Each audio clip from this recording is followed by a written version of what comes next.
이렇게 늘 기도하시고 또 바른 신앙으로 교회를 섬기시고 살아가시는 그런 모습과 또 그런 교회를 이렇게 보게 돼서 정말 감사합니다.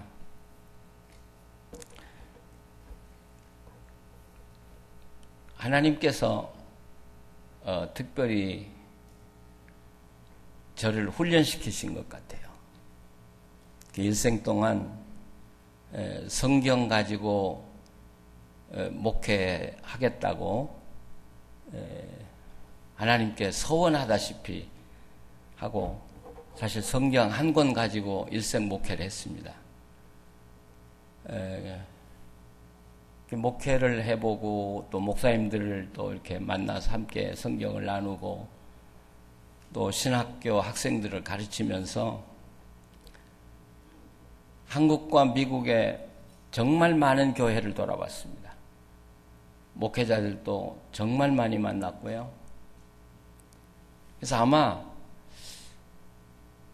저만큼 한국교회 속속들이 아는 목사가 별로 없는 것 같아요. 그러니까 제가 목회도 했죠. 저 나름대로 또 성경을 가지고 씨름을 했죠. 나이도 들었죠. 그래서 요즘에는 하나님께서 저를 특별히 한국교회를 깨우는 일에 많은 일을 맡기시는 것 같아요. 또 제가 아니면 할 사람이 없는 것 같아요. 젊은 사람이 하면 좀 그렇잖아요. 근데 나이 드니까 괜찮더라고요. 그래서 은퇴도 괜찮고 나이 드는 것도 참 괜찮다 그런 생각을 하게 됩니다. 그 몇 년 전부터 많은 평신도들이 또 목사님들도 그렇지만 저에게 요한계시록에 대한 질문을 해요. 근데 그 이야기를 들으면서 제가 느낀 게 뭐냐면 지금 한국의 교인들 또 특별히 이민교회 교인들이 알고 있는 요한계시록은 거의 유튜브에서 지식을 얻었더라고요. 근데 여러분 유튜브에 나와 있는 요한계시록 강의는 거의 다 이단입니다. 거의 다 이단입니다. 근데 교인들은 그게 정론인 줄 알고 바르게 가르쳐줘도 도리어 저를 가르쳐요. 그래서 제가 요한계시록을 공부를 좀 해야 되겠다. 그래서 요한계시록을 공부를 시작했습니다.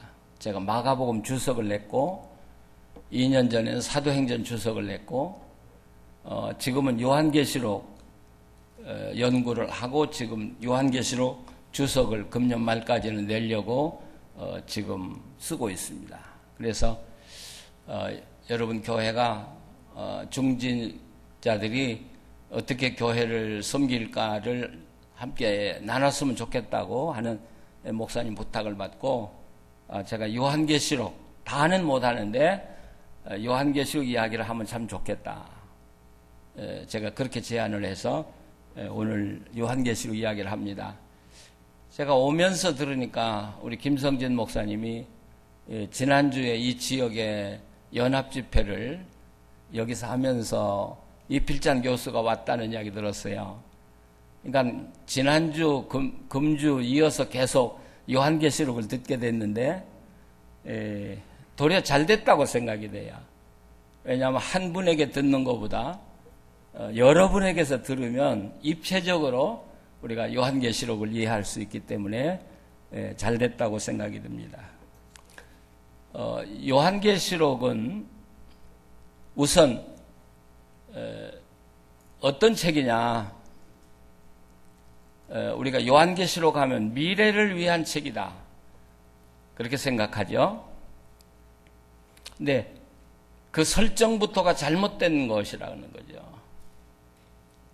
왜냐하면 성경이라고 하는 것은요, 어느 성경이든지 썼을 때 제일 중요한 게 누구냐면 첫 번째 독자예요. 그렇잖아요. 우리 고 목사님이 선교제에 가서 여러분 교회에 편지를 보냈다면 그 편지는 누구한테 중요해요? 여러분 교회에 중요한 거예요. 예. 근데 그것을 100년 후에, 200년 후에, 300년 후에를 위해서 기록했다고 생각한다면 여러분 정신 나간 사람이죠. 성경도 마찬가지예요. 어떤 성경도 제일 중요한 것은 첫 번째 독자예요. 그러면 요한계시록 어떤 책이냐? 여러분 요한계시록 1장을 제가 성경을 이제 찾아가면서 읽을 텐데요. 이 성경을 여러분 보시면 1장 3절에 보면 이 예언의 말씀을 읽는 자와 듣는 자와 그 가운데 기록한 것을 지키는 자는 복이 있나니 때가 가까움이라. 여기 읽는 자와 듣는 자 이런 이야기가 나와요. 읽는 자와 듣는 자. 이게 무슨 말이냐면 요한계시록은 회람을 위한 책이라는 것이죠. 회람이라는 것은 이 사도 요한이 요한계시록 하나를 쓰면 필사하는 사람들이 그 편지를 다시 카피를 해가지고 우선 7교회에 다 보내잖아요. 7교회에 다 보내면 7교회가 그 편지를 읽는 거예요. 그러니까 여기 읽는 자와 듣는 자라고 하는 건 이 회람을 위한 목적으로 써진 책이 요한계시록이다. 그런 이야기죠. 그러니까 요한계시록은 누구를 위해 썼느냐면 7교회를 위해서 쓴 거예요. 아시겠어요? 우리는 일단 성경은 이 7교회, 아시아의 7교회를 위해서 써진 책인데 그 책에 어떤 의미를 가지고 있냐, 그 교회에 어떤 의미를 가지고 있느냐를 이해하고 그리고 오늘 우리에게 어떤 의미가 있느냐 이렇게 이해를 해야 됩니다. 어느 책이든지 성경은. 근데 그 당시에 보낸 교회를 생각하지 않고 오늘 우리의 입장으로 요한계시록을 이해한다면 요한계시록은 전혀 다르게 해석이 될 수 있거든요. 그러니까 7교회에 보낸 편지라는 사실. 그렇기 때문에 여러분 요한계시록을 이해하기 위해서는 7교회의 형편을 정확하게 이해하는 것이 더 필요합니다. 아마 여러분들이 왜 요한계시록에 앞에 7교회가 나오는가? 요한계시록과 7교회가 어떤 관계가 있는가? 아마 늘 궁금했을 거예요. 네, 바로 7교회가 당한 위기를 이기도록 하려고 기록한 책이 요한계시록이에요. 그런데 요한계시록은 지금은 한 90년경 도미티안 황제가 95년, 96년 기독교를 박해하거든요. 네, 그때 이전이니까 아마 90년경 정확하게는 모르겠어요. 써진 책으로 우리가 알고 있어요. 그러면 예수님이 주후 30년 돌아가셨다고 하면 28년, 30년이면 한 60년 교회가 세워진 지 60년인데 60년 됐을 때 교회가 가장 큰 위기를 만난 거예요. 예, 이 7교회를 우리가 이제 살펴볼 텐데 교회가 다 무너질 그런 위기를 만나요. 그러니까 이 교회가 만난 위기는 두 가지예요. 하나는 밖에서 온 위기고 하나는 교회 자체 내에서 일어난 일이에요. 그렇잖아요. 우리가 역사를 봐도 한 나라가 망하는 건 외부의 힘에 의해서 망하는 경우도 있지만 거의 자체 안에서 부패 때문에 망하는 거 아니겠습니까? 예, 만리장성 쌓아놓고 나중에 내분 때문에 만리장성을 열어주고 했다는 이야기는 우리가 잘 알고 있잖아요. 오늘 교회도 마찬가지죠. 그러니까 이 7교회가 가장 위기에 있을 때 하나님께서 우리 예수님께서 이 반모섬에 가 있는 사도 요한을 통해서 요한계시록을 주는 거예요. 근데 1장에 보면 예수님을 뭐라고 표현하냐면 7 촛대 사이에 서 계신 분. 근데 그것이 이제 2장으로 넘어가면 촛대 사이를 거닐고 계시는 분, 이런 이야기가 나오죠. 여러분, 촛대가 교회라는 거 다 아시죠? 그렇죠? 그러면 부활한 예수님은 옛날 고난받는 예수님은 아니에요. 우리는 항상 너무 십자가를 강조하니까, 십자가는 100번 강조해도 부족하겠지만 우리가 십자가만 생각하다 보니까 예수님은 나약하신 분, 고통당하신 분, 십자가 지신 분으로만 생각해요. 아니에요. 이제는 승리하고 하늘에, 이 세상과 하늘의 모든 권세를 가지고 계신 예수의 모습을 우리가 잊어서는 안 돼요. 그게 본래 예수님의 모습이에요. 그런데 우리를 위해서 이 땅에 오셔서 그런 전능하신 분이 고난을 당하고 십자가를 지신 것이죠. 근데 예수님이 어디 계시냐면 교회 사이에 계신다. 교회 사이에 계시고 교회 사이를 거닐고 계시는 그리스도. 그러니까 지금 물론 7교회를 향해서 편지를 썼지만 그 지역의 7교회만은 아니겠죠. 더 많은 교회겠지만 예수님이 하시는 메시지가 뭐예요? 내가 지금 너희들 교회를 내가 보고 있다는 것이죠. 여러분 교회를 보고 있다는 것이죠. 그러니까 내가 너희들 교회와 함께 있고 너희들 교회를 내가 다 보고 있고 교회 안에서 무슨 일이 벌어지고 있는가도 내가 다 알고 있고 너희들의 마음속도 내가 다 보고 있고 내가 그런 분이다. 그러니까 여러분 2장에 에베소 교회 편지를 쓸 때 뭐라고 해요?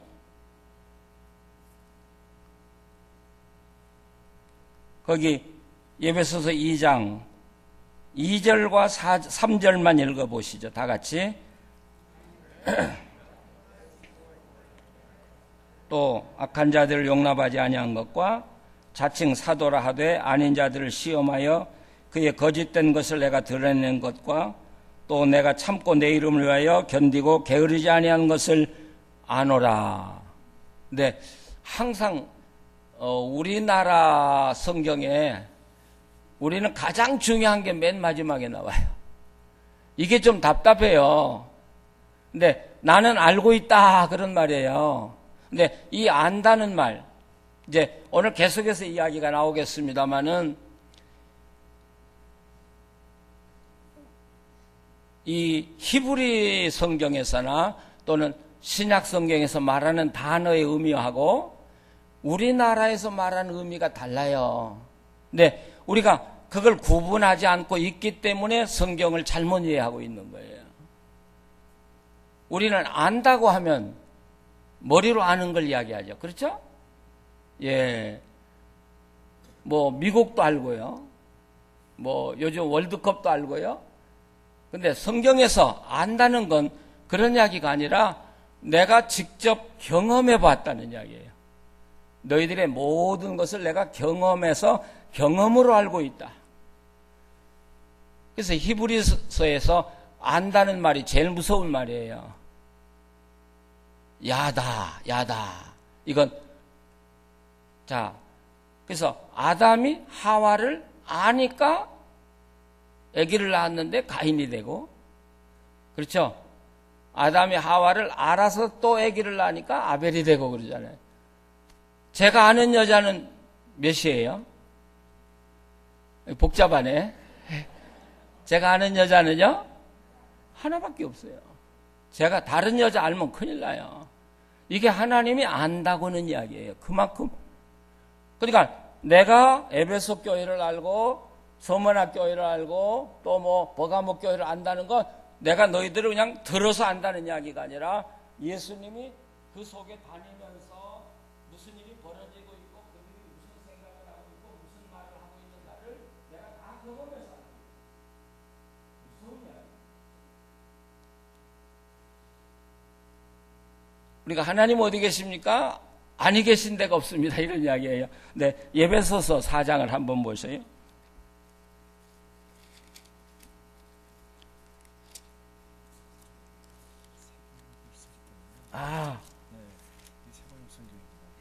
예. 고맙습니다. 제 성경을 바꾸겠습니다. 에베소 4장 6절을 보시죠.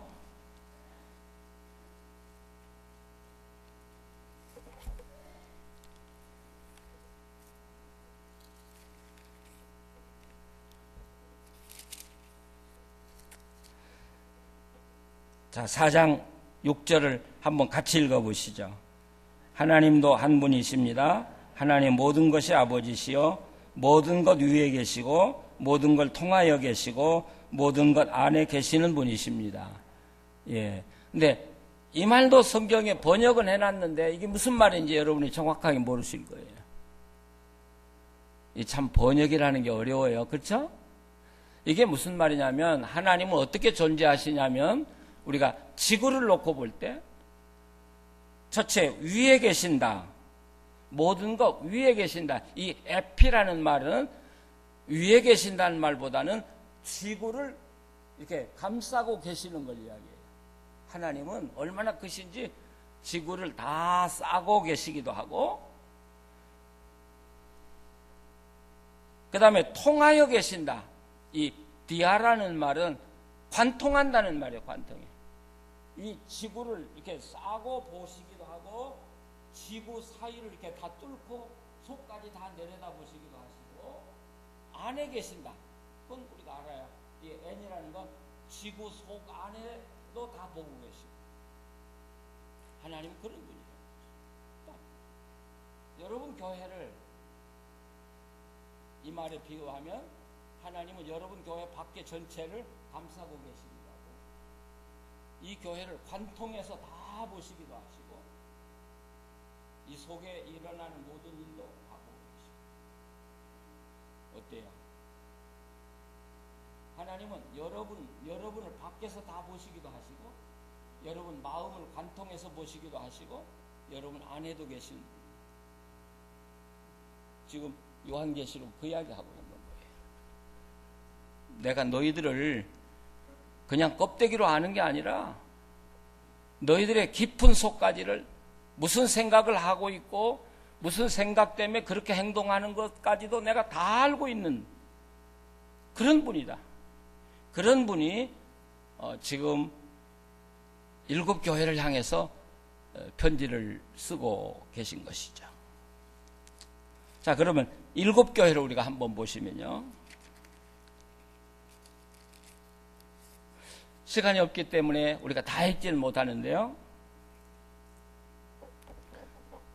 이 7교회를 볼 때 아주 재미있는 것은요. 앞에 칭찬이 쭉 나와요. 근데 칭찬도 처음에 나오는 건 현재형이고요. 그 다음에 나오는 건 과거형이고요. 이렇게 나와요. 그러니까 2절 보시면 나는 내가 한 일과 내 수고와 인내를 알고 있다. 이건 현재 너희들이 하고 있는 일을 알고 있다. 그런 뜻이에요. 그러면서 내가 악한 자들을 참고 내버려둘 수 없었던 것과 사도가 아니면서 사도라고 자칭하는 자들을 시험하여 그들이 거짓말쟁이임을 밝혀낸 것도 알고 있다. 이건 과거예요.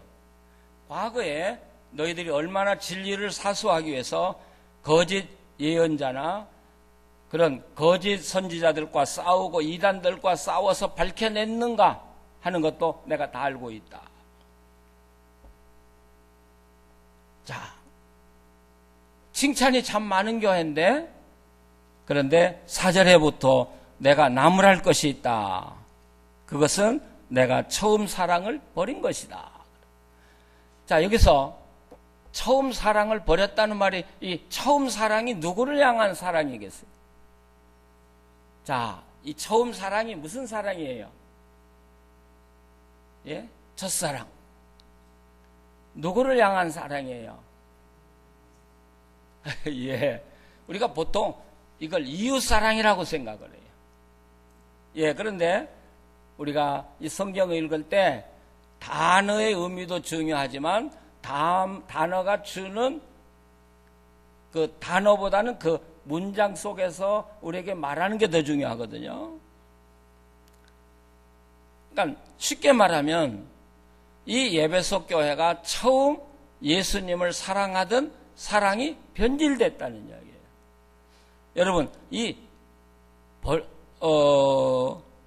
첫사랑을 버렸다, 이 버렸다는 단어가요, 이 떨어졌다는 이야기도 됩니다만은 이것을 법적인 용어로 말하면 이혼한다, 그런 뜻이에요. 그러니까 에베소 교회는 지금 예수님으로부터 이혼당할 위기에 있는 교회예요. 어떨 때 이혼해요? 예? 어떨 때 이혼해요? 그건 나도 잘 모르겠어요. 자, 에베소 교회가 너무 잘하는 게 많아요. 근데 지금 예수님은 너희들 지금 이혼가입니다. 똑같은 단어가 5절에 어디서 떨어졌는지. 자, 제가 예쁜 섹시하고 결혼했어요. 처음에 정말 사랑하니라고 죽고 못 살았어요. 근데 언제 때쯤부터 제 아내가 저를 사랑하지 않아요. 그러니까 형식적으로는 아내 노릇을 하는데 마음은 이미 나에게서 떠났어요. 자, 그럼 어떻게 돼요? 어떻게 해야 돼요? 내가 사정해야겠지. 나 좀 사랑해. 근데 이 사랑은 구걸하면 천해져요. 예. 그래서 사랑은 구걸하는 게 아니라고 그러잖아요. 지금 에베소 교회가 그렇게 된 거예요. 신랑을 잃어버린 거예요. 그리고 전혀 다른 여자가 돼버린 거예요. 그러니까 예수님이 너희들 지금 이혼 위기에 있다. 여러분, 그 이야기가 어디로 가냐면 5절 마지막에 만약 회개하지 아니하면 뭘 옮겨버려요? 촛대로 옮겨버려요. 예, 촛대로 옮겨버려요.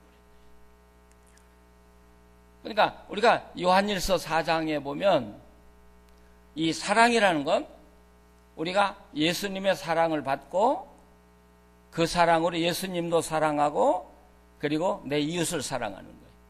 그러니까 하나님을 사랑하는 것과 이웃을 사랑하는 건 하나예요, 하나.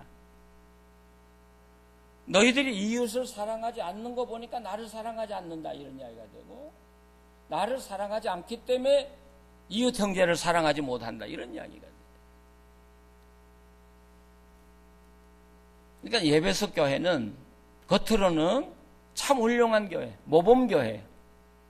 그러나 신앙의 본질이 위험한 교회예요. 예수님 뭘 보셔요? 그 교회가 일 열심히 하는 것 봐요? 봉사 많이 하는 거 보겠어요? 가장 근본이 뭐예요? 그렇죠? 하나님의 사랑받고 예수님의 사랑받고 예수님 사랑하는 거, 그게 첫째예요. 근데 에베소 교회는 예수님에 대한 사랑을 버렸어요. 그러니까 이웃 사랑도 버린 거예요. 예수님이 경고하는 거예요. 너희들이 신앙의 본질로 돌아오지 않으면 내가 너희들 버리겠다는 거예요. 어떻게 버려요? 촛대로 옮겨버리겠다. 그러니까 여러분이 촛대 옮긴다는 게 이게 쉬운 이야기가 아니에요. 너희 교회를 이제부터는 교회로 내가 취급 않겠다, 그런 이야기예요. 촛대가 옮겨졌는데 무슨 교회예요? 하나님이 거기 안 계시는데 무슨 교회예요? 내가 촛대가 옮겨졌어요. 여러분, 한국에 있는 교회나 미국에 있는 이민교회나 또는 미국 교회를 여러분 보시면서 촛대 옮겨진 교회들을 많이 보실 거예요. 그렇죠? 아마 기도하시는 분들은 지금도 하나님 우리 교회에 촛대가 옮겨지지 않도록 해달라고 기도할 거예요. 가장 무서운 거예요, 이게. 촛대 옮기면 우리가 지금까지 해왔던 모든 게 아무것도 아니에요.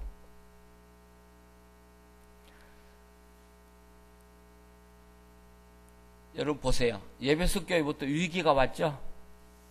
초대교회가 몇 교회 안 돼요. 네, 벌써 첫 번째 에베소 교회가 주님에게 경고를 받고 있는 거예요. 너희들이 회개하지 않으면 내가 촛대 옮기고 너희 교회 문 닫고 너희들은 이미 교회가 아닐 것이다, 이런 경고를 주는 것이죠.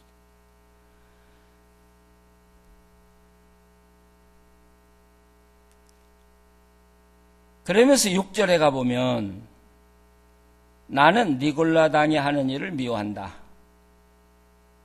예, 너는 나도 그것을 미워. 니골라당이라는 이야기가 나와요. 니골라당이라는 건 우리가 사도행전 6장 5절에 보면 유대교로 입교한 니골라 7집사 중에 한 사람이 나와요. 네, 확실히는 모르지만 이분은 유대교에 입교했다가 기독교인이 된 사람이에요. 그러니까 나중에 이 기독교와 유대교가 충돌이 생기니까 니골라는 유대교 쪽으로 넘어갔던 사람 같아요. 여기 완전히 유대교 쪽으로 넘어가기보다는 양다리를 걸친 거예요. 교회와 유대교의 양다리를 걸치면서 살았던 사람. 그러니까 지금 예배석 교회 위기도 뭐냐면 유대교와의 문제가 생긴 거예요. 초기에는요, 로마 제국 초기에는 기독교를 유대교의 종파로 봤어요. 근데 이 로마 제국이 유대교하고 협약을 맺었어요. 너희들이 로마 제국에 협력을 하면 유대인들은 절대로 박해를 하지 않고 신앙의 자유를 주겠다고 약속을 한 거예요. 그러니까 기독교도 유대교의 종파라고 생각하니까 기독교도 손대지 않았던 거예요. 그러다가 주후 85년 돼서 유대인들이 기독교 이놈들이 유대교가 아니라는 걸 결정을 한 거예요. 그래서 여러분 거기에 보면 이 기독교인들은 저주를 받도록 유대인들은 기도하라는 문구가 나와요. 그러니까 유대교의 보호망에서 기독교가 떨어져 나오니까 그 다음부터 뭐가 와요? 로마의 박해가 오기 시작했어요. 그러니까 여기서 나오는 건 여러 가지 의미가 있어요. 기독교가 유대교의 이 보호망에서 떨어져 나오니까 로마 제국이 기독교를 박해하기 시작했고요. 유대인들이 박해하기 시작하고요. 근데 유대인들이 지금도 그렇지만 그 당시에도 가는 곳마다 유대인들이 정치, 경제, 사회, 문화를 다 지배하고 있었기 때문에 기독교인들은 직장을 못 얻고요. 생업에 위협을 당하고요. 쫓겨나고요. 이런 일이 벌어지니까 많은 분들이 유대교로 돌아갈 것인가? 아니면 적당히 예수님을 믿으면서 유대교의 그 할례도 행하고 율법도 지켜가면서 살아갈 것인가? 그런 위기가 온 거예요. 근데 이 니골라라는 사람은 어떤 편이에요? 바로 로마 제국의 입장에서 기독교인들을 회유하는 거예요. 그렇게 살 필요가 뭐 있냐? 적당하게 유대인들 법도 지키고 기독교도 믿고 또 로마가 말하는 것도 좀 수용하고. 이 발람이라는 사람은 그러니까 쉽게 말하면 누구의 앞제비냐면 로마 제국의 앞제비라고 봐야 돼요. 이제 여러분 이 요한계시록 읽어가면 짐승 이야기가 나와요. 그렇죠? 특별히 이 요한계시록 읽으면서 요한계시록이 어려운 건 요한계시록에서 말하는 이 심판의 대상이 누구냐가 처음에 안 나와요. 이게 누구냐 밝히고 썼으면 참 쉽겠는데 밝히지 않고 있다가 17장에 가서 짐승 여인 이야기가 나오기 시작하거든요. 근데 이 짐승이 누구예요? 짐승 하면 로마 제국을 이야기하고요. 여인 그러면 로마 시를 이야기해요. 근데 요한계시록은 니골라당의 뒤에 누가 있냐면 로마 제국 짐승이 있고요. 짐승 뒤에는 누가 있냐? 사탄이 있다는 거예요. 아시겠어요? 이게 요한계시록의 이야기예요. 그러니까 니골라당 이야기, 니골라 개인이 아니라는 거죠. 그 뒤에는 짐승이 있다는 것이죠. 짐승 뒤에는 사탄이. 근데 우리가 이제 어느 교회든지 보면 지금 이제 서머나 버가모 교회 다 이야기가 나옵니다만은 여기서 나오는 니골라 같은 사람, 이사벨 같은 사람 이야기는 그냥 숨어서 교회에서 교회 분란을 일으키는 사람 이야기가 아니라 이들의 목소리가 교회에서 상당히 컸다는 이야기죠. 그러니까 예수님이 이 사람들을 이야기하는 거지. 그렇지 않으면 누가 이야기를 하겠습니까? 그러니까 이분들은 이 에베소 교회를 상당히 괴롭힌 사람들이에요. 왜? 로마 제국의 힘을 얻고. 예. 그래서 적당히 타협해라. 그래서 이게 뭐예요? 혼합주의를 이야기해요. 우리 하나님이 제일 싫어하는 게 뭐예요? 10계명 제1계명이 뭐예요?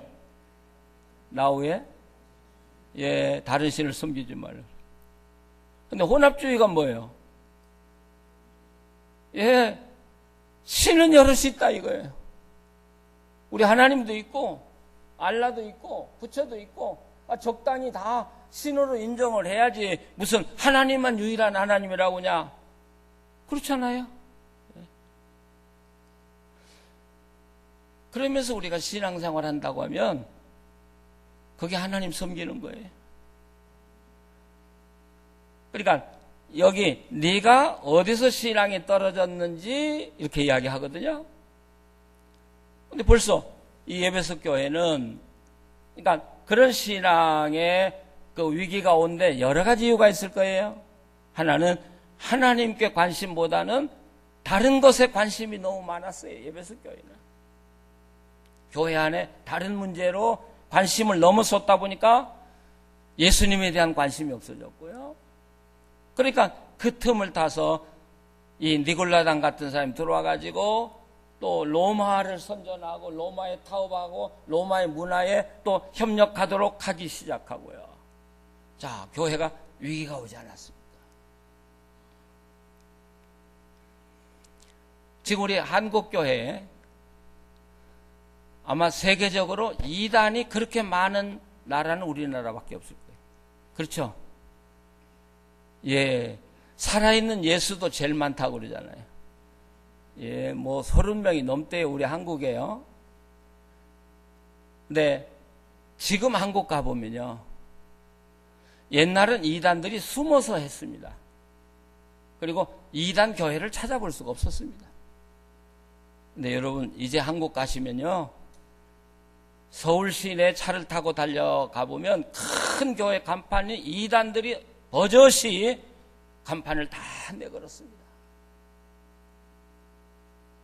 정통 교회들은 숨고 이단 교회들은 길을 피고 있고,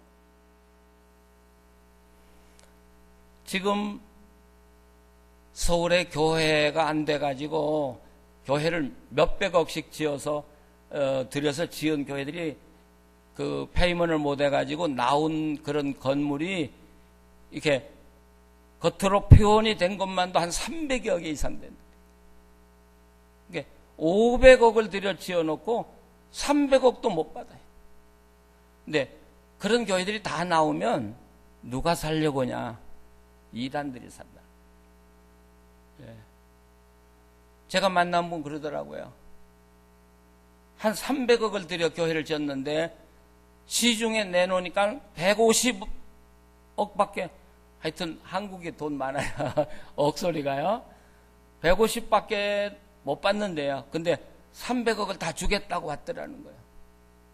목사로서. 그러면서 당신 생활비까지 우리가 도와주겠다고. 얼마나 좋아요. 보니까 이단이에요. 이단. 요즘 이렇게 돼 있어요. 왜 한국에 이단이 그렇게 많을까? 네. 왜 그렇게 많을까?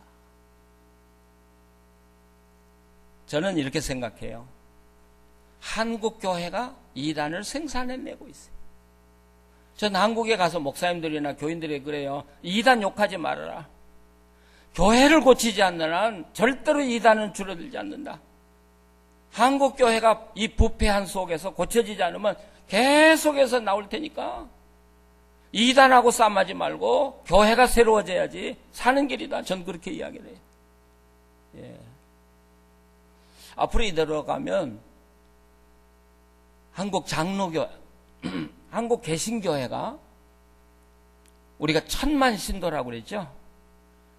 지금 정확하게 계산하면 600만 밖에 안 된대요. 여러분 참 슬픈 이야기예요. 근데 한 10년 가면 개신교 수가 200만으로 줄어들 확률이 있다는 거예요. 자, 큰일 났죠. 이민교회는 괜찮습니까? 이민교회는요? 예. 왜 그래요? 외부의 박해 때문에요? 아니요. 내부의 우리 문제 때문에. 우리 문제 때문에 되는 거지 밖에서 오는 게 아니에요. 지금. 그러니까 에베소 교회와 같은 그런 위기가 오늘 우리에게도 오고 있어요. 예. 오고 있어요. 교회에 얽매이다 보니까 예수님 잊어버렸어요. 근데 사실 저도 고백하는 건 목회할 때 보니까 목회하다 보니까 정신이 없어요. 설교 준비해야죠. 또 무슨 일이 터지면 그거 막으러 다녀야죠. 신방 다녀야죠. 사실 하나님 생각하고 예수님 생각할 겨를이 별로 없었어요. 제가 솔직히 고백하게. 근데 은퇴하고 나서 보니까 이제 하나님이 보여요. 예, 그래서 제가 하나님 정말 죄송합니다. 내가 다시 목회하면 좀 다시 다르게 할 텐데 그런데 이미 나이가 너무 많잖아요. 그렇더라고요. 다 지나고 보니까 잘못했더라고요. 잘못했더라고요. 그래서 이 요한계시록에 보면 교회마다 맨 끝에 무슨 이야기가 나오냐면 이기는 자라는 이야기가 나와요. 그렇죠? 이기는 자. 이기는 자가 있으면 어떤 사람이 있어요? 지는 사람이 있겠죠. 이기는 자, 지는. 요한계시록에서 이 이기는 자라는 말은 대단히 중요해요.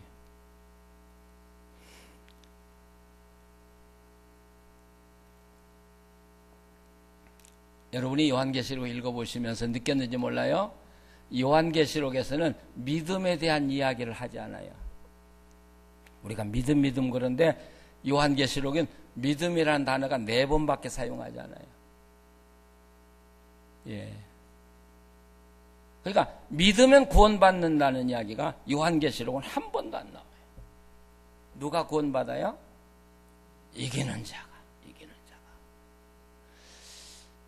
또 우리 장로교에서 그렇게 말하는 예정이란 말이 요한계시록에는 한 번도 안 나와요. 예정된 자만 구원받는다. 요한계시록 한 번도 안 나와요. 그럼 누가 구원받아요? 이기는 자가. 그래서 요한계시록 이렇게 구절을 보면요. 이기는 자와 굴복당하는 자, 굴복하는 자, 타협하는 자 있죠? 둘이 나눠져요. 근데 요한계시록에, 근데 많은 분들이 요한계시록을 이렇게 보실 때, 일곱 인, 일곱 대접, 일곱 나팔만 봐요. 근데 여러분 요한계시록 그렇게 보면 안 돼요. 요한계시록은 2줄기가 나가요. 이기는 자를 위해서 뭐가 나와요? 4장에 하늘의 보좌 이야기 나오고요. 5장에 예수님 나오고요. 7장, 6장에 가면 14만 4천 나오고요. 그 다음에 14장 14만 4천 또 시온산에서 14만 4천 나오고요. 21장에 새 예루살렘 이야기가 나와요. 이기는 사람을 위해서 하늘나라의 모습을 보여주고요. 타협하거나 굴복한 사람을 향해서 뭐가 나와요? 인재양, 대접재양, 나팔재양이 나오는 거예요, 여러분. 그러니까 요한계시록은 분명해요. 이기는 자에게는 절대로 환난이 없다는 거예요. 이기는 자는 절대로 환난을 당하지 않는다는 거예요. 왜? 하나님 앞에 구원받은 성도이기 때문에. 이게 요한계시록이에요, 여러분. 자, 우리가 더 좀 나가봐야 돼요. 서머나 교회. 이 에베소 교회는 그 에게해에 붙어 있죠. 거기서 쭉 타고 올라가면 서머나가 나오고 그 다음에 올라가면 버가모가 나와요. 근데 여기 2장 9절을 보시면 여기도 내가 안다는 말이 많이 나와요. 자, 9절을 한번 같이 읽어보시죠.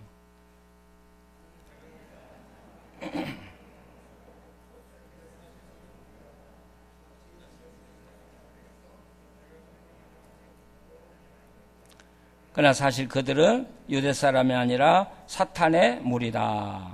예. 여기 다시 이야기가 나오죠. 유대인이라고 하는데 이건 유대인이 아니고 사탄의 무리다. 사탄의 무리다. 그러니까 에베소 교회에 있었던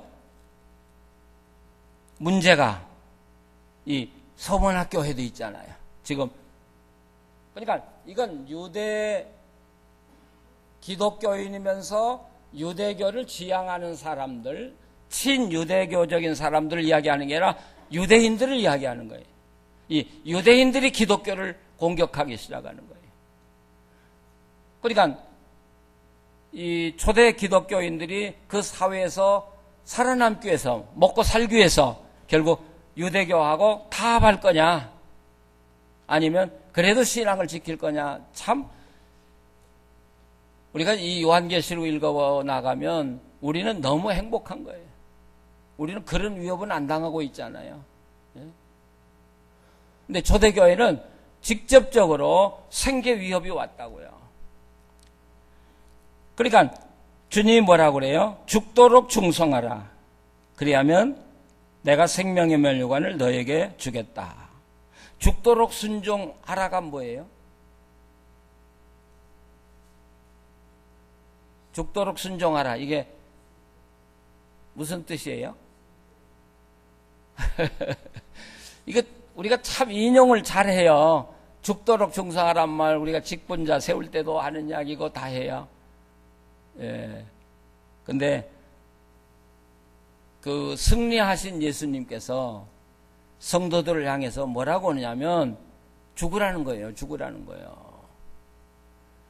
죽도록 충성하라는 말에 충성하기 위해서 죽어라 그런 말도 돼요. 근데 야, 우리로서는 이해가 안 가요. 아니, 살려고 예수도 믿는 거예요? 근데 죽으라니요? 예. 근데 이렇게 말할 수 있는 분이 누구냐는 거죠. 나를 위해서 죽어라. 예, 충성하기 위해서 죽어라. 죽을 때가 된다면 죽어야 된다고 말할 수 있는 분이 누구예요? 사람은 알 수 없어요. 목사님들이 여러분에게 그렇게 이야기할 수 있겠어요? 자기도 안 죽으면서. 예. 전 요한계시록 읽으면서 제가 그젯밤에도 요한계시록 21장을 연구하고 읽으면서 제가 많이 회개했어요. 많이 회개했어요.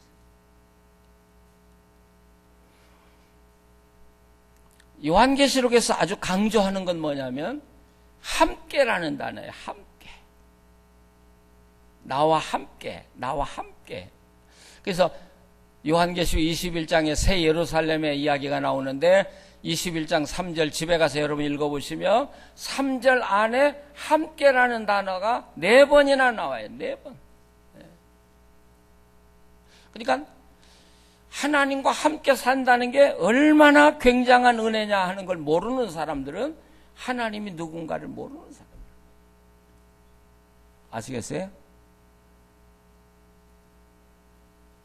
정말 하나님이 누군가를 안다면 하나님이 나와 함께 한다는 게 최고의 은혜라고 하는 걸 느낄 텐데 우린 이제 너무 예수님을 오래 믿다 보니까 하나님이 우습게 돼버렸어. 이제 하나님이 함께 한다는 게 별 신통하지가 못해. 돈보다 힘이 없어.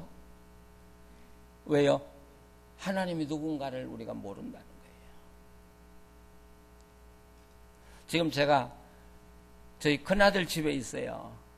근데 손녀딸이 12살, 10살인데 막내 손자가 하나 태어났어요. 그래서 지금 18개월 됐어요. 이제 한참 다름질하고 그래요. 걔하고 노는데 되게 힘들어요. 아, 그 여자애들 기를 때는 그렇게 힘든지 몰랐는데 그 꼬마 따라다니고 나면요 저녁에 아주 정신이 없어요. 근데 개를 이렇게 따라다니면서 그냥 제가 돌아다니는 거 그냥 전 뒤에서 보고만 지나요. 근데 개를 보면서 제가 굉장을 느껴요. 이제 남자아이들이니까 모험을 잘 하잖아요. 그런데 반드시 내 뒤에 누가 있는가를 확인을 해요. 할아버지가 있는가 없는가. 할아버지가 없으면 절대 모험 안 해요. 걔가요. 야, 나는 무조건 달아나는 줄 알았어. 그랬더니 딱 보고 할아버지가 자기를 보호해 줄 만하면 다름질 치고. 예. 근데 계단 올라다니는 걸 배웠어요, 걔가요. 그래서 지금 난간을 잡고 올라다니는데 요즘 벽을 잡고 올라다녀요. 그래도 못 올라갈 때는 어떻게 하는 줄 아세요? 저한테 손을 탁 내밀어요. 보지도 않고, 예. 제가 잡아서 이렇게 올려주면서, 야, 이놈 행복한 놈이네. 예, 할애비가 있어가지고, 어려울 때마다 손만 내밀면 잡아서 되면 안 되는 게 없잖아요. 야, 그러면서 저는 하나님을 생각해요. 예? 하나님과 함께 걷는 사람, 하나님과 함께 사는 사람의 행복이 얼마나 크냐. 내가 어려움 당했을 때 손 한 번만 딱 하면 손 딱 잡아주시는 분 말이에요. 예? 내가 아팠을 때, 내가 실패했을 때, 내가 어려웠을 때, 고독하고 힘들었을 때 손만 들면 잡아주시는 분이 계시다고 한다면, 근데 정말 우리가 하나님이 누군가를 모르니까 하나님과 함께 사는 게 우리가 믿음의 최고의 축복이라는 사실을 모르고 산다는 것이죠.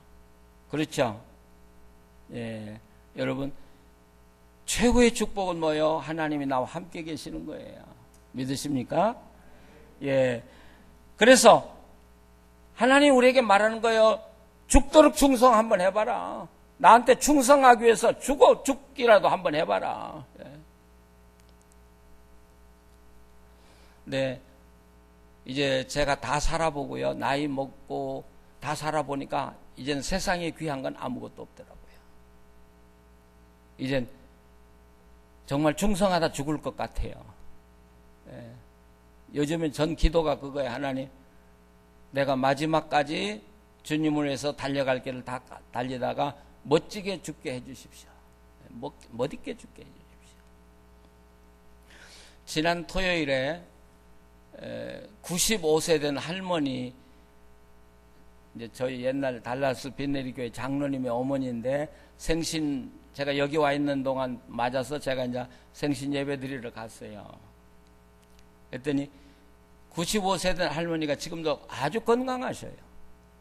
참 믿음으로 사신 분이에요. 그러니까 그 옛날에 그 개성의 호스턴 여학교를 다니신 분이니까 굉장한 분이잖아요. 근데 그분이 저보고 그러더라고요. 목사님, 인생은 다 살아봐야 하는 거예요. 잘 살았다고 말 못하는 거예요. 다 살아보고 나서야 잘 살았다고 할 수 있어요. 난 그 말이 굉장히 가슴에 새겨요.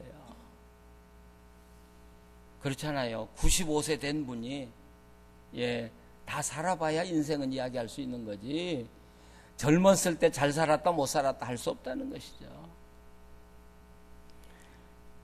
그래서 이 서만학 교회도 다시 뭐가 나와요? 이기는 사람, 이기는 자가 또 나와요. 이기는 자. 예, 이기는. 그 다음에 버감으로 넘어가요. 여러분, 버가모라고 하는 것은 이 예배소에서 서머나를 통해서, 그 서머나는 터키의 두 번째 큰 도시죠. 그 이즈밀이라고는 폴리가 순교했다는 데가 바로 서머나 아닙니까? 거기서 쭉 올라가면 버가모인데, 이 버가모는 산 위에, 그러니까 지금으로 말하면 요새지요. 요새에 세워진 그런 도시입니다. 근데 이 버가모는 황제 숭배의 중심 도시입니다. 그러니까 주전 29년에 벌써 황제의 신상을 세워놓고 황제 숭배를 시작했던 최초의 도시가 버가모니까 얼마나 악한 도시겠습니까? 그런데 자, 이 교회도 순교한 사람도 많고요. 그러면서 믿음 지킨 사람 많은데 14절 나가보시죠. 근데 내게 몇 가지 나무랄 것이 있다. 너희 가운데는 발람의 가르침을 따르는 자들이 있다. 발람은 발락을 시켜서 이스라엘 자손 앞에 올무를 놓게 하고 우상의 재물을 먹게 하고 음란한 일을 하게 한 자다. 여기 발람이 나와요. 발람. 우리가 발람을 알 때 이 발람은 선지자다. 그리고 그 발락이 이스라엘을 저주하고 자기들을 축복해 달라고 할 때 하나님께 순종하고 끝까지 이스라엘 저주하지 않았다. 우리가 그렇게 알고 있어요. 그런데 사실 민수기 25장을 여러분 찾아보시면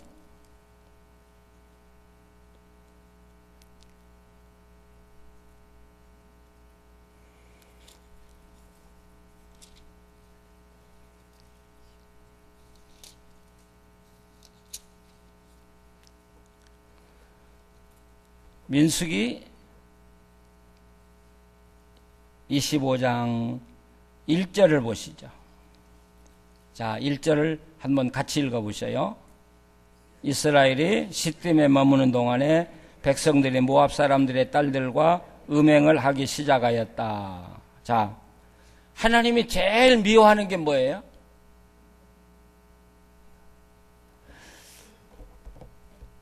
여러분, 죄는 다 똑같아요. 그렇죠? 살인, 간음, 도적질, 거짓 증거, 죄는 다 똑같은 것 같은데 하나님이 제일 미워하는 죄는 음행이에요. 음행이에요. 왜 그럴까요? 왜 음행을 제일 하나님이 미워할까요? 예? 몸 안에 있으니까요. 예. 하나님이 저한테 이렇게 말씀하신 적이 있어요. 너희 교회가 교만하지 마라. 두 번째는 음란을 피해라. 그래야면 내가 다시 한번 너희들을 축복하마. 예. 왜 하나님이 음란을 그렇게 미워하시는가?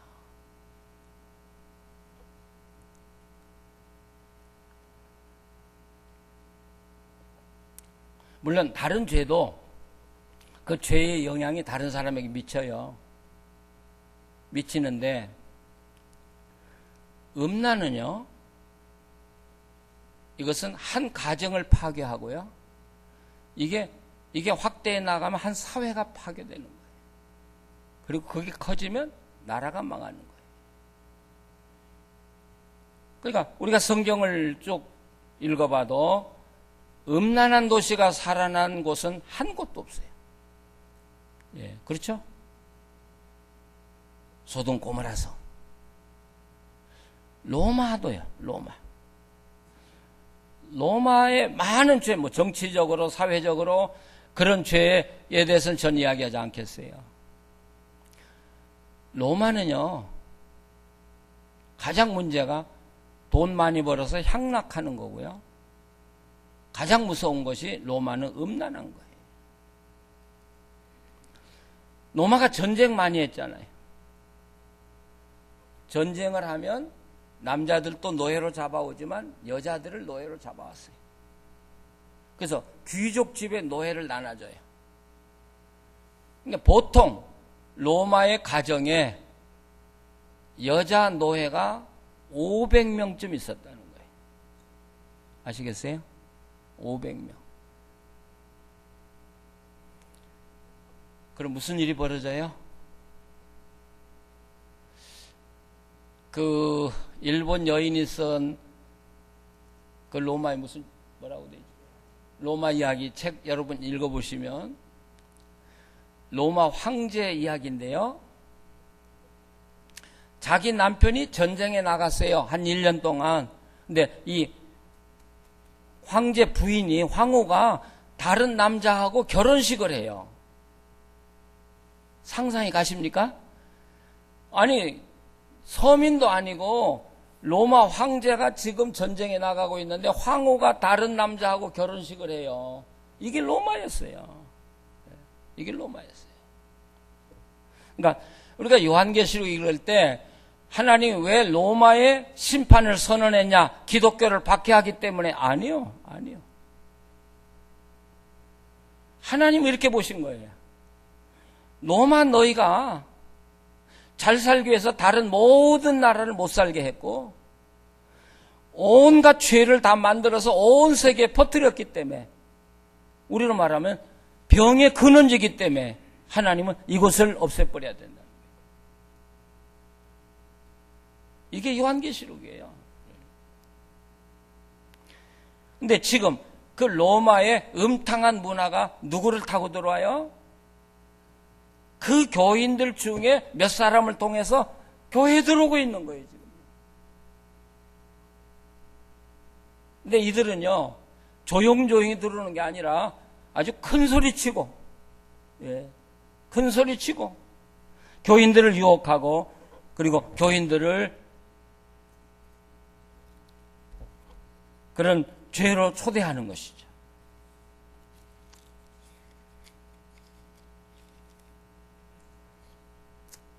그러니까 이 발람이라는 사람은요, 겉으로는 이스라엘을 저주하지 않았어요. 그리고 하나님께 충성한 것처럼 떠났어요.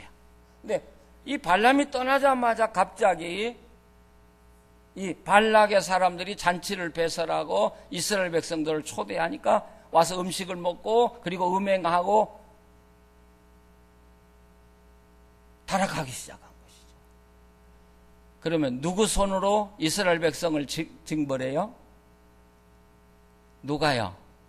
하나님이 직접 하시고. 저주하지 않았어요. 발람은 저주하지 않았어요. 근데 하나님이 자기 백성을 심판하도록 가르쳐 준 거예요. 그러니까 아마도 이 발람이 가면서 발락에게 귀에다 대고, 내가 저주할 필요가 없어. 하나님 스스로 이스라엘 멸망하게 하는 방법을 내가 가르쳐 줄게. 가르쳐 준 거예요. 그러니까 발락이 잔치를 베풀고 이스라엘 남자를 초대하고 음행하게 하고, 그러니까 하나님이 이스라엘을 망하겠죠. 근데 여러분 민수기 31장으로 가보세요. 민수기 31장 8절로 가보시죠.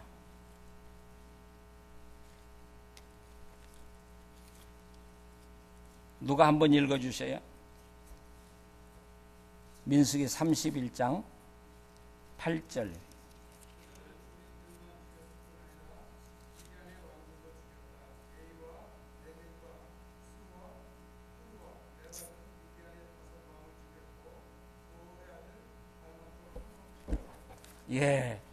자,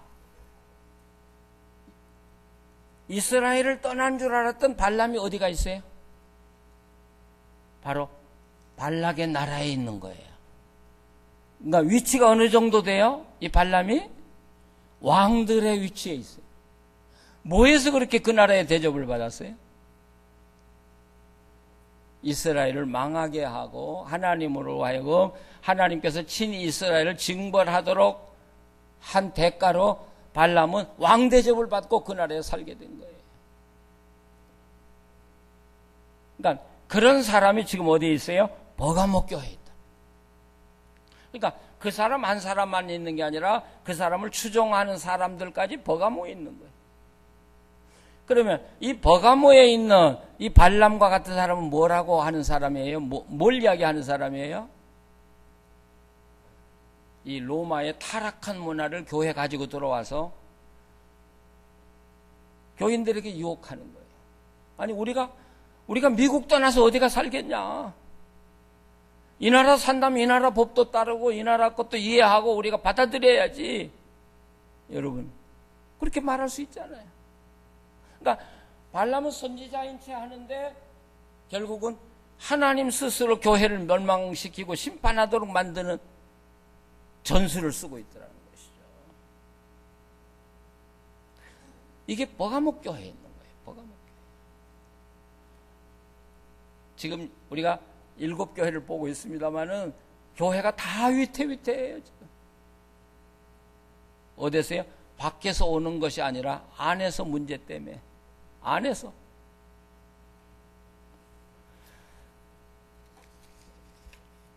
사대는 말할 것도 없어요. 아예 이 사대교회는 정상적인 교인들은 거의 없고, 그러니까 거꾸로 이야기하잖아요. 다른 교회는 정말 진실하게 주님을 따르는 사람들을 위해서 격려를 하는데, 사대교회는 거꾸로 이야기해요. 남은 자가 너무 적어요. 다 넘어갔기 때문에. 네. 그리고 이제 빌라델피아 교회 하나만 건강하고 라우디게아 교회로 넘어가요. 우리가 이 요한계시록이나 또는 우리가 신약 성경을 이해하기 위해서 한 가지 이해해야 될 것이 있습니다. 고대의 우상 숭배는 전부 음행하고 관계가 있습니다. 그러니까 이 요한계시록에서 음행은 두 가지 의미가 있어요. 하나는 실제로 음행을 저지르는 것이고, 또 하나는 황제 숭배를 음행이라고 그래요.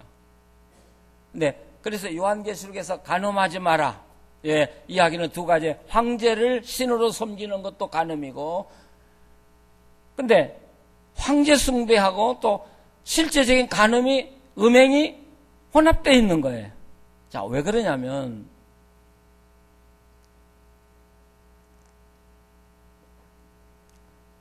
그 유대나라를 가장 괴롭혔던 바알이 있잖아요.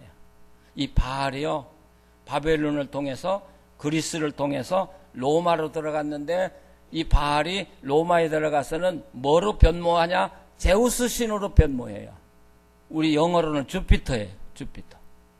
그래서 제우스하고 비너스가 부부예요.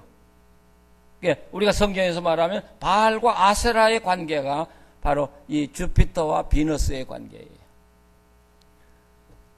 그러니까 로마의 모든 신은 이 바알과 아세라 신의 영향, 이 중동에 있는 우상 숭배가 이어져서 로마로 들어간 거예요. 근데 이 중동의 우상 숭배라는 거 이런 거예요.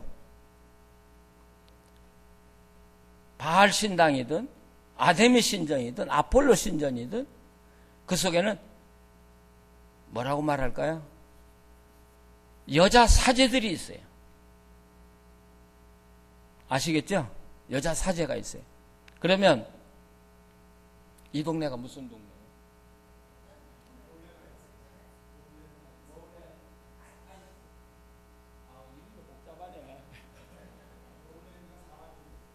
롤랜. 자, 이 마을 사람들이 장사를 하려면 아침에 시장에 물건을 가지고 가기 전에 그 마을의 신당으로 먼저 다 가야 돼요. 음식이건 옷이건 뭐건 신에게 일단 바치고, 바친 다음에 갖다 팔아야 돼요.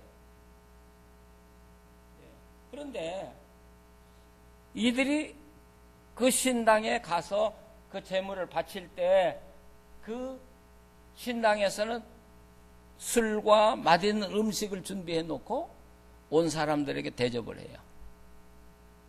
그리고 뭘 해요? 거기 여자 사제들하고 음란한 짓을 하게 만들어요. 그러니까 공창제도가 돼 있었던 거예요. 그래서 여러분 고린도서를 보면 시중에 나와 있는 음식을 묻지 말고 먹어라. 그 고린도 교회 문제가 됐잖아요. 우상에 바친 재물을 먹어야 됩니까? 말아야 됩니까? 근데 우리는 그걸 어떻게 이해해요? 우리가 마치 우리 가정에서 제사 지낸 거 먹어야 되냐 말아야 되냐 이렇게 이해하는. 아니요. 그 도시 전체가 음식이 신전을 통해서 나온 거예요. 그러니까 만약에 우상의 재물을 안 먹으려면 아무것도 먹을 게 없는 거예요. 우상에 바쳐진 재물 사지 않으면 옷 입을 게 없는 거예요. 이게 중동의 사회였고 로마 사회였어요. 그러니까 고린도 교회 같은 데서는 묻지 말고 먹어라 그렇게 이야기하지만, 지금 여기 요한계시록에 가가지고는 이 사대교회 같은 것은 바로 그것 때문에 망한 거예요. 어마어마한 신전이 있었거든요, 사대에. 그러니까 거기에 갖다 우상의 제물 바치고요. 그리고 거기서 먹고 마시고요.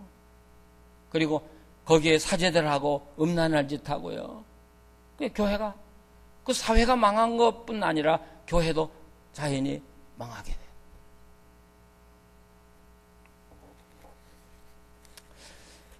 자, 라오디게아 교회로 가요. 제일 심각한 교회가 어느 교회냐? 라오디게아 교회예요. 우리가 잘 알고 있죠? 이 라오디게아 교회 문제는 뭐예요? 예, 라오디게아 교회의 문제는 뭐예요? 차지도 않고 뜨겁지도 않고 미지근하다.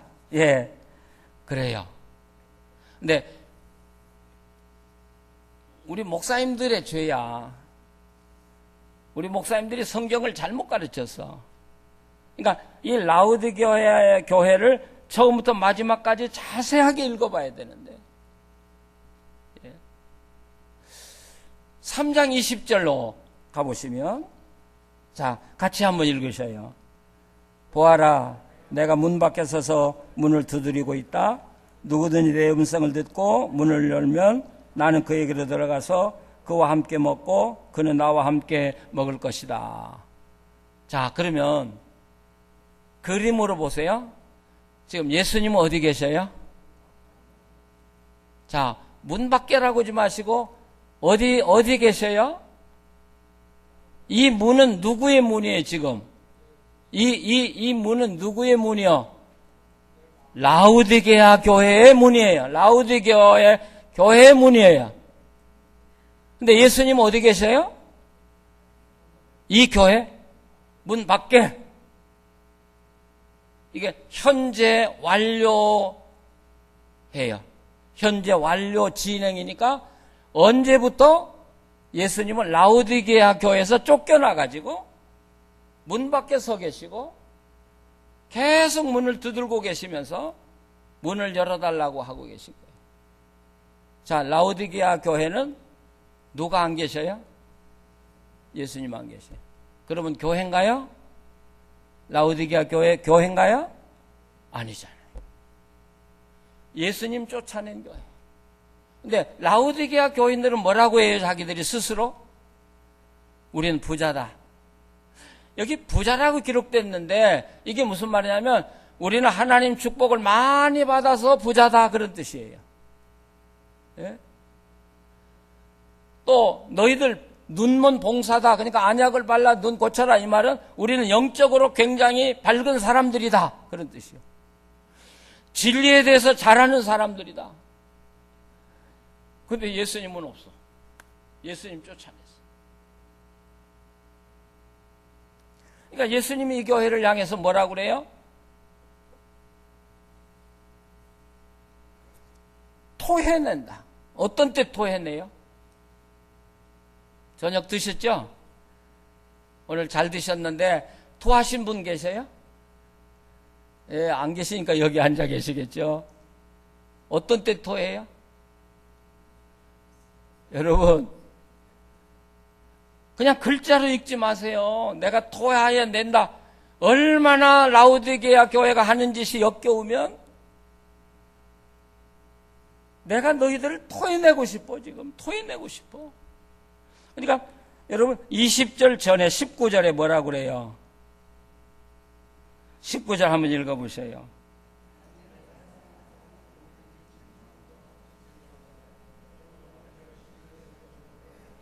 자, 마지막에 회개해라. 회개해라. 내가 너를 불러주고 싶어.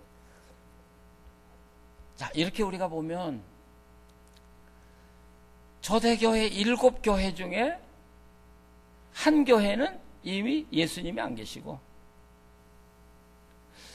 이기는 자들만 하늘나라에 들어간다고 그랬는데 만약 이 라오디게아 교회가 회개하지 않았다면 그들은 하나님 축복받아서 돈도 많고 부자고 눈도 밝고 영적으로도 깨어있고 진리도 잘한다고 자랑하는 교회인데 또 이웃 교회들이 굉장히 부러운 교회예요. 라오디게아 보고 야 건물도 좋다. 교인도 많이 모이고 어떻게 저 사람들은 저렇게 축복받았는가 하는 교회인데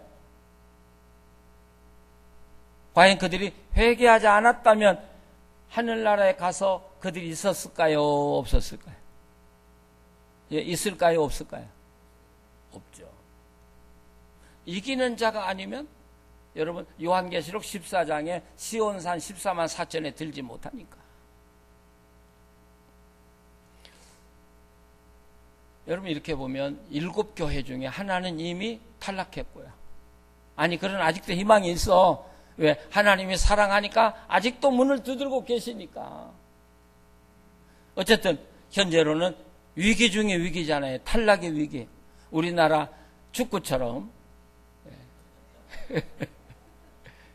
자, 또 하나는 촛대를 옮기겠다고는 경고를 받은 예배소 교회가 있고요. 4대 교회는 거의 다 죽고 몇 사람만 살아남았고요. 나머지는 혼합주의, 로마의 부패한 음란한 문화의 유혹을 받고 있고요. 그것도 밖에서 강압적인 게 아니라 교회 내부에서 교회 속에서 일어나는 것 때문에 교회가 타락하고요. 바로 이런 교회들이 위기에 있을 때 써진 책이 요한계시록이라고요. 왜? 이 교회들을 깨우고 바르게 믿음 생활하도록 하기 위해서 써진 책이 요한계시록이에요. 최근에 어떤 기관에서 조사한 바를 발표했어요. 왜 젊은이들이 교회를 떠나는가? 여러분 어떻게 생각하세요? 왜 젊은이들이 교회를 떠나는가? 거기 몇 가지가 나와요. 첫째, 교회 가도 하나님이 보이지 않기 때문이다. 지금 우리 어른들은요, 어려서부터 믿음 생활했든지 또는 오래 믿음 생활했기 때문에 그냥 주일 되면 교회 가야 돼요. 그러니까 우리는 성경 들고 오는데 젊은이들은 교회 와서 보니까 하나님이 안 보인더라. 그러니까 교회 갈 필요가 없다. 여러분 지금 젊은이들에게도 하나님을 만나고 경험하도록만 해준다면 그들은 절대로 하나님 떠나지 않아요. 예. 자, 두 번째, 부모들이 가정생활하면서 하나님 이야기를 거의 안 하더라는 거예요. 아시겠어요? 하나님 이야기는 교회에서만 하고 집에 가면 하나님 이야기를 거의 안 하니까.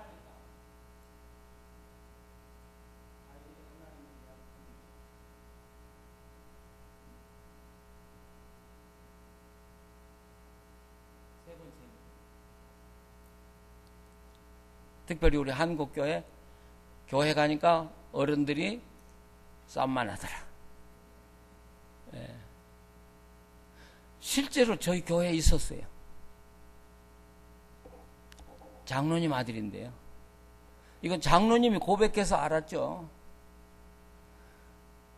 이제 그놈이 고등학교 2학년인데 주일날 아침에 보통 밥 먹을 땐 일어나 나오고 그리고 교회 가자면 같이 차 타고 가는데 그날은 안 일어나더라는 거예요.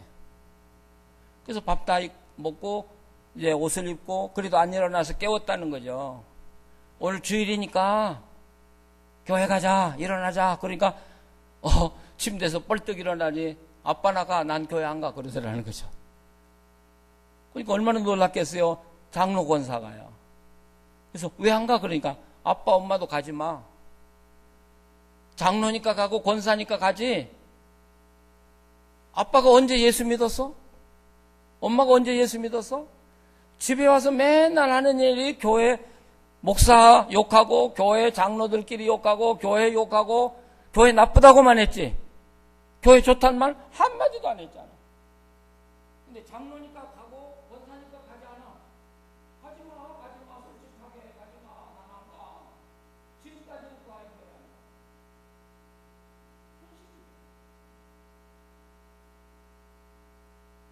그러니까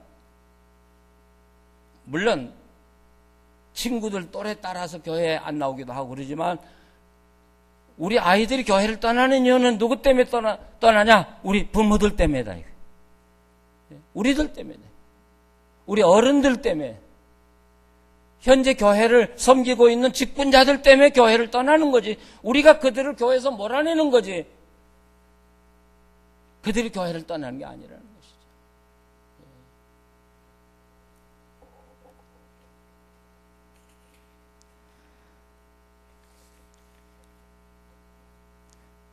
그 영국의 주석학자 바클레이는 이런 이야기예요.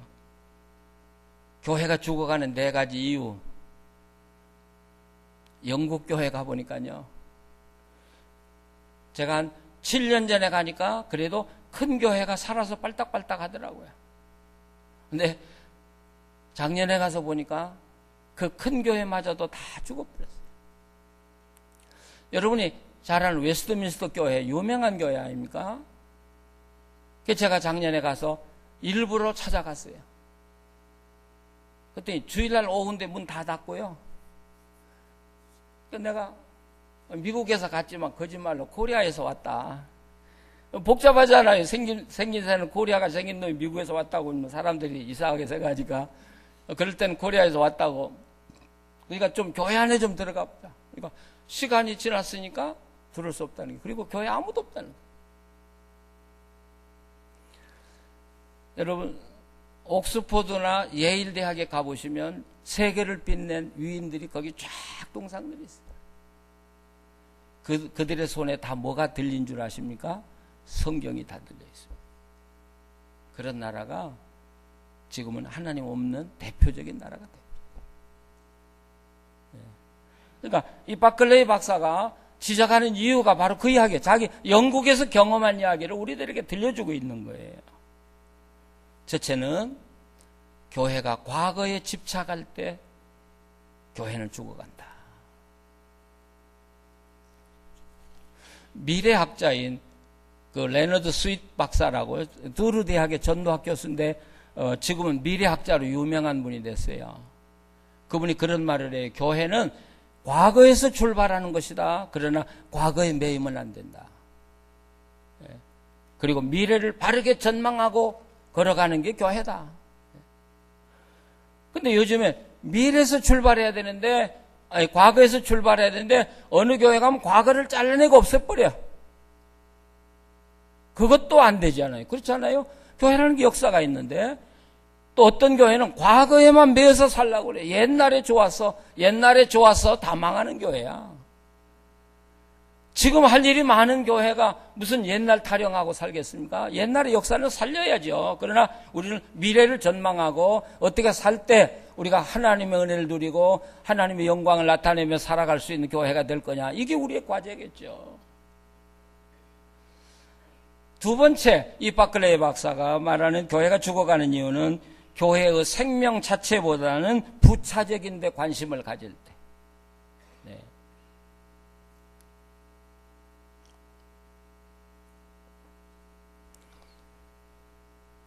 우리 한국교회가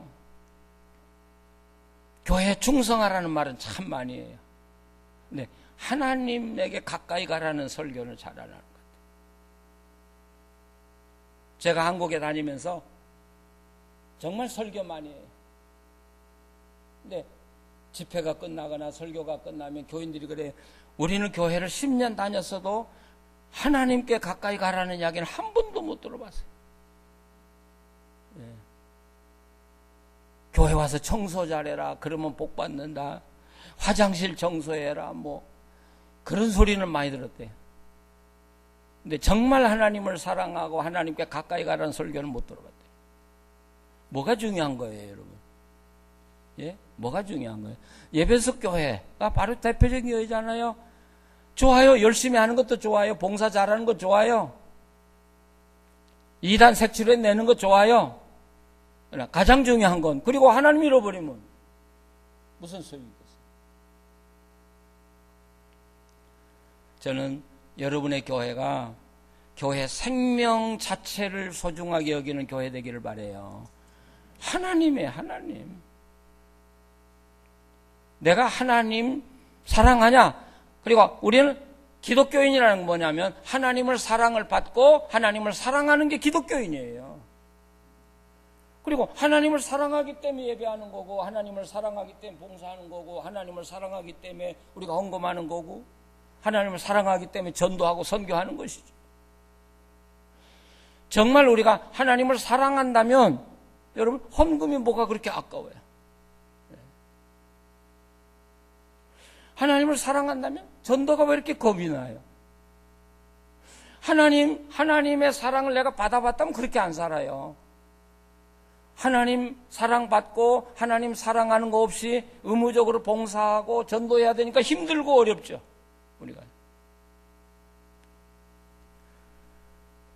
우리 기독교가, 우리 한국 교회가 너무 잘못됐어요. 뭔가 병들어도 보통 병든 게 아니에요. 우리가 바른 신앙으로 돌아가야 돼요.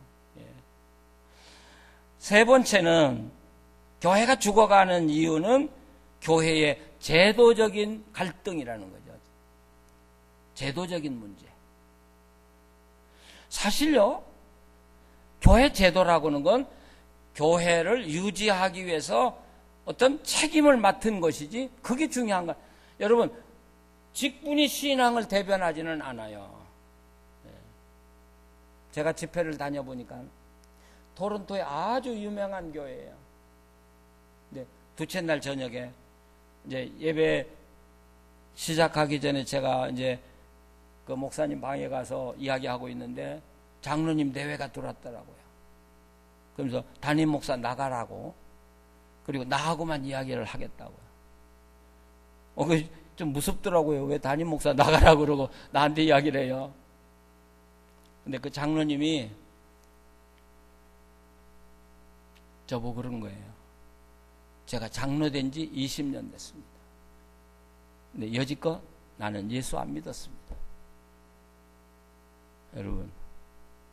근데 어젯밤에 비로소 예수님을 영접했습니다. 그 부인 권사가 얼마나 우는지 몰라요. 여러분, 남편이 믿음 없는 거 다 알았지 않겠어요? 아내는요. 근데 대표 기도도 다 하고 교회 장로로 다 했잖아요. 근데 그 권사가 얼마나 괴롭겠어요, 본인보다. 난 깜짝 놀랐어요. 그런 사람도 있더라고요. 그런 사람. 저는 직분 자랑하지 말라고 그래요. 전 저희 교회에서 이 장로를 세우면서 반드시 한마디예요. 장로 안 되면 천국 갈 수 있는 사람이 장로 돼서 못 가는 사람 많이 있을 것이다. 예. 차라리 그렇다면 직분 맞지 말고 천국 가자. 예. 저도 오직 답답은 나도 목사 떼고 내가 할 것이다. 나도 이름 부르라 말이야, 나한테. 디트로이트, 지금은 이제 그 교회가 작아서 옛날에 김동열 박사죠. 그러니까 할때 2, 3만원 200명 모였대요. 그러니까 그 교회는 가면 다 박사잖아요. 그래서 박사 아닌 사람 그 교회 갈 수가 없는 거예요. 그래서 자기가 고민했다니까 이게 무슨 교회냐. 그러니까 만나면 서로 무슨 박사 그런 거예요. 이거 뭔가 잘못됐다. 그래가지고 그 교회는 우리 직분 다 떼자. 그래서 남자는 미스터, 여자는 미세스. 근데 한 80이 넘은 할머니가 나왔는데 이게 미세스 유예요. 그러더라고요. 이제 못 피더라고요. 네. 그 목사님은 아예 그 교회를요, 미스터, 미세스. 난 그게 좋다고 생각해요. 우리 한국은요, 이 직분이 따라다니니까 타락하는 거야. 그러니까 하려고 하고요. 아니, 누구는 20년 다니는데 장로 되고 누구는 못 되냐. 그렇잖아요. 근데 미스터 미세스 그러면 뭐 상관이에요. 제가 은퇴할 때 그랬어요. 우리 교인들 보고 나는 자연인으로 돌아갈 것이다.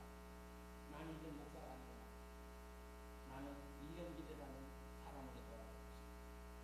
나는 명함도 만든 적도 없지만 내가 명함을 만든다면 이 연기를 인생만 찍을 것이다. 그리고 만약 필요하다면 가르치고 전 빈내리 교회에 다니는 것을 우리 그렇게 좀 살아. 그리고 정말 하나님 사랑하고 사는 사람. 그게 최고지. 이 땅에서 내가 목사로 장로로 권사로 아주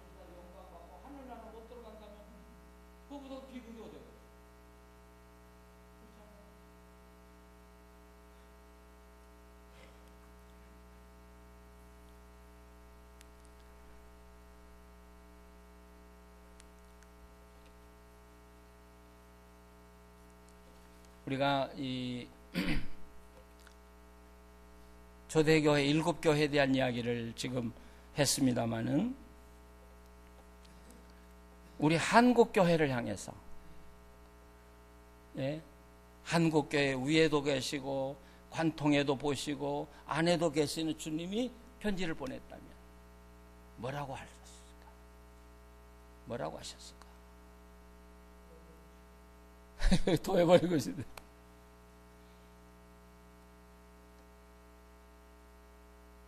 지금 한국의 인간적인 문제 때문에 얽혀가지고 하나님 사랑 잃어버린 신자들이 너무 그런도에 너무 요즘 우리 한국의 그 인사청문회 때문에 문제잖아요. 저도 몇 분 만났어요. 장관 하라고 그랬는데 잘 살아요. 내가 왜 거기 나가가지고 그 비리까지 다 밝혀가지고 얘들까지 못 살게 만들어. 그래서 다 못살리잖아요. 여러분 누가 총리하고 누가 장관하고 하겠어요? 할 사람 없어요 지금. 할 사람 없어요. 그런데 그 중에 대부분이 그렇잖아요. 더 가슴 아픈 건 그렇잖아요. 그러니까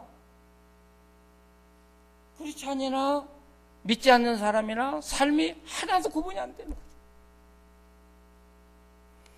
옛날 검찰총장이 뭐 있었잖아요. 걔 사임했던 사람 있잖아요. 예, 그분이 어느 교회에 굉장히 진실한 중직자래요. 그러니까 그분의 문제가 나오니까 교인들이 서명운동까지 했어요. 이분은 절대로 그런 일이 없었다. 우리 교회 모든 당연히 아들까지 하고 서명까지 무슨 생기에 이게 지금 우리 교회 현실.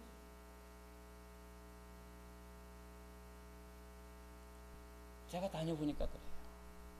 근데 제가 많은 신자들을 만나보거든요. 근데 이분들이 저보래요. 목사님들은 몰라요. 우리끼리 만나보면요, 신자가 없어요. 그게 교인들 입에서 나오는 얘기예요. 신자가 없어요. 야, 그런 이야기 들을 때마다 전 정말 가슴이 아파요. 예. 저는 2년 전부터 하나님이 저한테 그런 마음을 주셨어요. 모르겠어요. 하나님이 한국을 쓰고 싶은데, 한국교회를 쓰고 싶은데 한국교회를 쓸 수 없다는 그 아픔. 예. 하나님이 얼마나 한국교회 때문에 아파하시는지. 쓰고 싶은데 쓸 수가 없는. 전 그걸 느껴요. 그래서 어떤 때는요, 예수님이 예루살렘아 하고 우셨듯이 한국교회야 한국교회 하고 우시는 것 같아요. 이게 오늘 우리들이에요.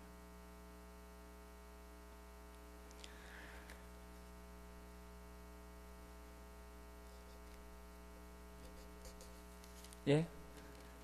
성경 한 곳만 더 찾아보고 요한계시록 11장 2절. 예.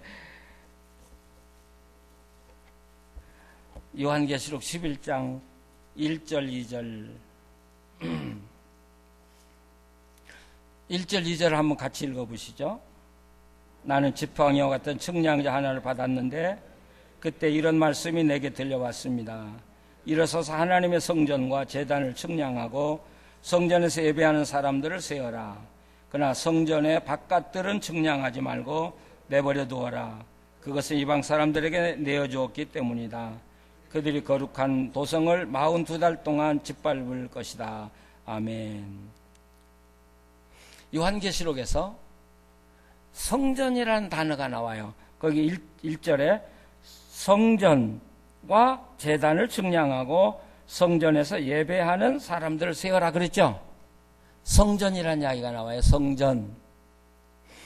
근데 구약에 다림줄이라는 거 많이 나오죠? 예. 구약에서 다림줄, 이렇게, 그러니까 건물을 세울 때 이렇게 다림줄을 놓거든요. 또 인구 조사를 하거든요. 근데 이 다림줄은 하나님이 다림줄을 가지고 계신다 그러면 둘 중에 하나예요. 다림줄은 건물을 세울 때 다림줄을 내리기도 하고 헐 때 다림 내리기도 하고. 근데 구약에서 하나님이 다림줄을 들고 계신다? 그건 이스라엘 심판하신다 그런 뜻이에요. 근데 여기서는요, 세어본다 그런 이야기 나오잖아요. 이건 보호를 이야기해요. 보호. 근데 여기 성전이라는 단어가 뭔지 아세요? 여러분 예루살렘 성전 아시죠? 자, 성전이 있는데요, 제사장이 들어가는 데가 있고요, 그리고 그 다음에 더 홀리 있죠? 그렇죠? 그걸 뭐라고 그래요? 지성소라고 그래요. 근데 여기에 나오는 성전은 지성소를 이야기해요. 아시겠죠? 지성소. 그러니까 지성소에 있는 사람들은 술을 세지 마라. 예, 아니 술을 세라고 그랬나? 술을 세어라. 예, 술을 세어라. 왜요? 보호하기 위해서. 이들은 절대로 해당하지 않도록 보호하기 위해서 술을 세어라. 근데 누구는 술 증량하지 말아요. 성전의 바깥들은 증량하지 말고 내버려둬라. 이건 42달 동안 짓밟힐 것이다. 우리 크리스찬들을 뭐라고 하냐면 그 나라 우리를 왕 같은 제사장 그런 이야기 하죠. 제사장이란 말이 무슨 뜻인 줄 아세요? 제사장. 우리가 제사장 그러면 막 근사한 옷을 입고 사람들 앞에 이렇게 군림하고 남을 다스리고 그런 생각을 해요. 근데 아니요, 성경에서 말하는 왕 같은 제사장이라는 이야기는 그런 이야기가 아니고요. 우리 한 사람 한 사람이 어디에 들어가 있는 것 같은 지성소에 들어가요. 대제사장만 들어갈 수 있는 지성소에 들어가 있는 사람. 그러면 하나님이 나를 1대1로 만나는 그게 우리를 뭐라고 해요? 제사장. 우리 다 어디 있어요? 지성소. 하나님이 나 하나를 1대1로 만나고 계십니다. 그러니까 내가 왕이고 내가 제사장이에요. 여기 성전 안에 있는 사람을 세워라. 이 사람들을 보호해주고 절대로 해하지 마라. 왜? 지성소. 지성소 밖에 있는 성전 바깥들에 있는 사람을 내버려둬. 뒷발표적으로 내버려. 오늘 교회를 다니는 많은 성도들 중에 지성소에서 하나님과 함께 살고 있는 크리스찬도 많이 있을 거예요. 그렇죠? 그런데 교회는 다니는데 하나님하고는 아무 관계없이 다니는 사람들도 있을 거예요. 자, 우리 자신들이 정말 직분자인데, 내가 목사고 장로고 권사고 안수집사인데 나는 지성소에 살고 있는 사람인가? 예? 하나님과 함께 날마다 같이 살고 있는 것인가? 아니면 교회 가서 봉사하고 또 직분자라고 내가 다 하면서 하나님하고는 아무 관계없는 사람으로 매일 살고 있는 것인가? 그건 남이 모르죠. 나만 알 수 있죠. 제가 대구에 집회를 갔는데요, 거기 대봉교회라는 교회가 있어요. 대구 사시는 분, 예, 박명술 목사님, 예, 그 박 목사님 동기야.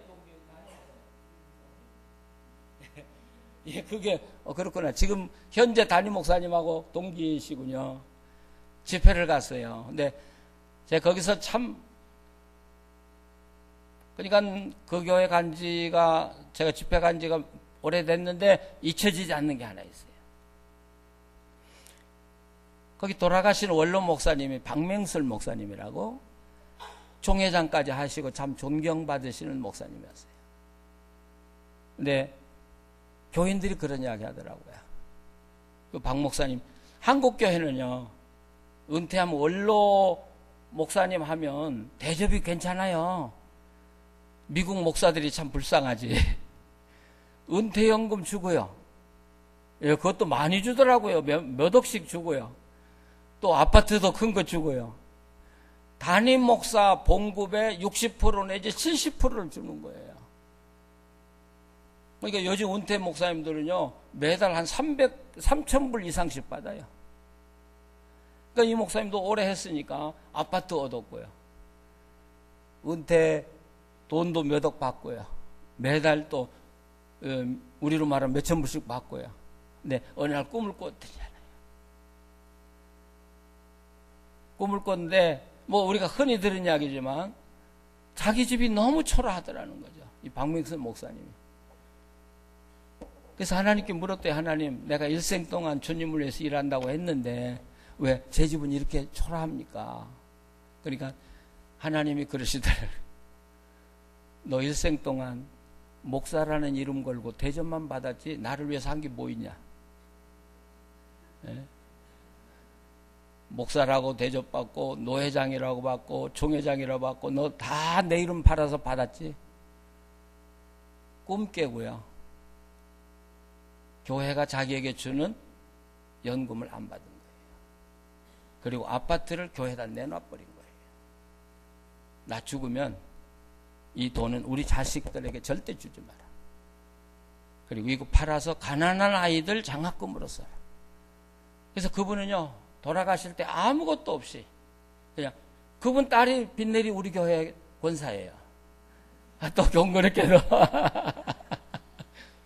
예. 그리고 깨끗하게 돌아가셨어요.